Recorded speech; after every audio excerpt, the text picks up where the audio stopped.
Quote Retreat by Sandor. One quote, one reflection, one thought that could bring a moment of light and energy to your day. Join me as we take a look at today's quote. The quote is by Ann Richards, born 1933, died 2006. It reads, "If you think taking care of yourself is selfish, change your mind. If you don't, you're simply ducking your responsibilities." Let's take a moment together to explore the messages within this quote. Self-care is selfish. That's what most people think. But a groundbreaking quote from one of America's most influential female politicians completely shatters this misconception. You know what's fascinating about that perspective? It comes from Ann Richards, the powerhouse who became Texas' second ever female governor in 1991. She said, "If you think taking care of yourself is selfish, change your mind. If you don't, you're simply ducking your responsibilities." Well, that's what makes it so compelling. She's not just suggesting self-care is okay, she's actually framing it as a fundamental responsibility. And coming from someone who shattered so many glass ceilings in conservative Texas politics, that's pretty revolutionary.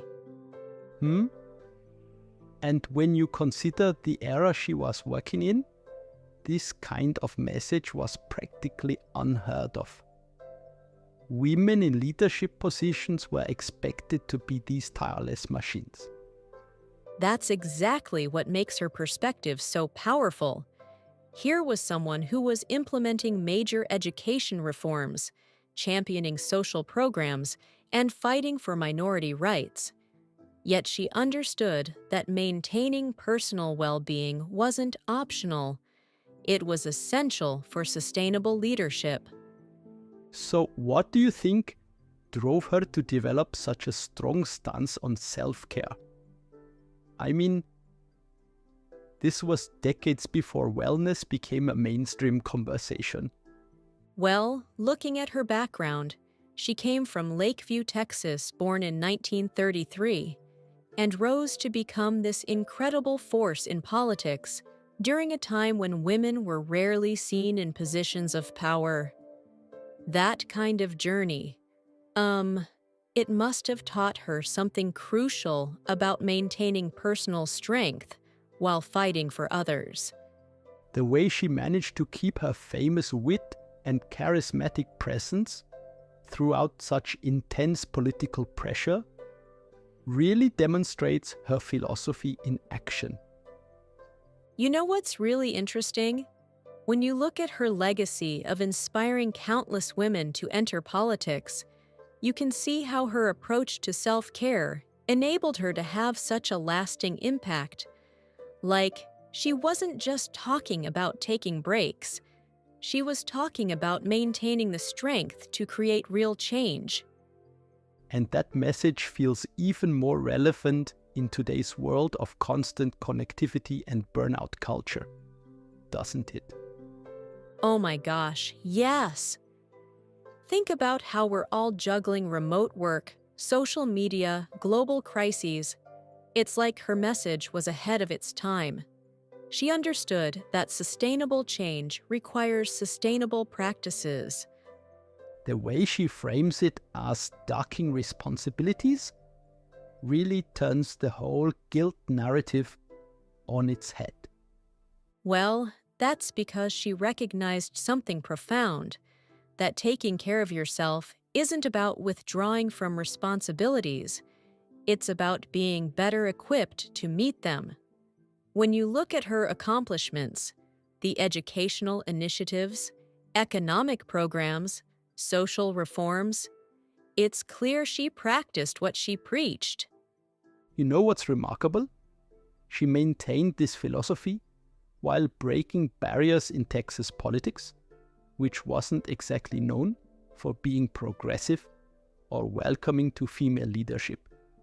And here's what I think is the most powerful part of her message. She's showing us that strength and self-care aren't mutually exclusive. Like you can be both powerful and nurturing, both effective and authentic. It's not about choosing between taking care of yourself and taking care of others.